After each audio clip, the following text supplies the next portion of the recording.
हमारे पास क्वेश्चन है, question number 2, write the following as a single logarithm. हमने इसको जो है सिंगल लॉगरिथम लिखना। हमारा पहला पार्ट है क्वेश्चन का 1/2 log 25 प्लस log 2 की 3। अब हमें पता है ये जो पहले दी होती है ये हमारे पास पावर होती है, हम पावर को पहले लिखते हैं। तो log हमने 25 ऐसे लिखा और इसको इसकी पावर की जगह पे लिख दिया। इसी तरह ये 2 जो है ये इसकी पावर होती है, log 3 और 2 ऊपर आ गया। 25 हमें पता है 5 क्रॉस 5 होता है, तो 5 की 2 हमारे पास आ गई। हमने इसको लिख दिया 5 की 2 और ये इस 1/2 से मल्टीप्लाई हो गई। इसी तरह प्लस log 3 हमें पता है 3 3 9 होता है, हमने log 9 लिख दिया। ये 2 2 से कैंसिल हो गया तो हमारे पास बचा log 5 प्लस log 9।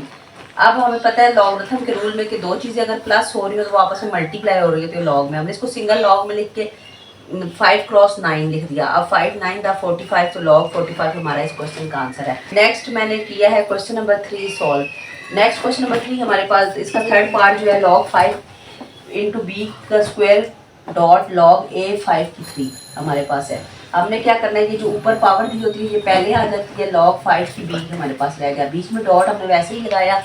इसी तरह ये 3 पहले आ गया, log a की 5 रह गया। अब हम यहाँ पे ये 3 और 2 आपस में मल्टीप्लाई हो रहे हैं, हमने इन दोनों को मल्टीप्लाई कर दिया। हमारे पास log 5 की b और log a की 5 बचा। अब हमने यहाँ पे by changing the base law इस्तेमाल करते हुए हमने इसको चेंज करना है।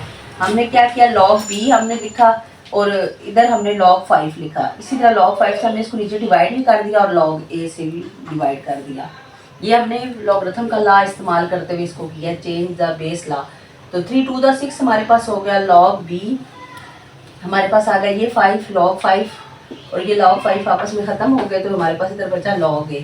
अब हमारे पास ये 6 ऐसे ही रहा। हमें पता है कोई चीज़ बेस लॉ हमने इस्तेमाल करना है, सिंगल लॉग में इसको लिखना है। हमने log लिखा, ये a बेस आ गई और ये b की पावर बन गई। तो ये हमारे पास इस क्वेश्चन का आंसर। अब हमारे क्वेश्चन नंबर 2 का जो पार्ट नंबर 2 है, log 9 माइनस log 1/3।